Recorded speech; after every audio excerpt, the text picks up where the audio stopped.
আমি এমন রাষ্ট্রীয় ব্যবস্থাকে থুতু মারি,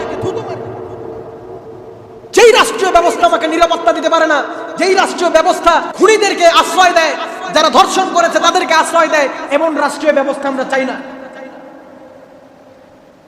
ইসলাম ইমারত কায়েম থাকলে আজকে যারা চাঁদাবাজি করছে, দুর্নীতি করছে, তাদের একটাকেও খুঁজে পাওয়া যেত না। পাথর নিক্ষেপ করে কিসাস, যেভাবে সে হত্যা করেছে তাকেও সেভাবে হত্যা করা।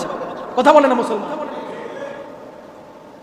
অর্থাৎ আমি যারা চাঁদাবাজি করছে তাদেরকে সাবধান করে দিয়ে বলতে চাই, তোমরা এখনো সাবধান হয়ে যাও, অনেক সময় আছে, তোমাদেরকে অনেক সময় দেওয়া হয়েছে, 7 দিনের আলটিমেটাম দিলাম, এর মধ্যে তোমরা সাবধান হয়ে যাও, চাঁদাবাজি দুর্নীতি বন্ধ করে দাও, ধর্ষণ বন্ধ করে দাও।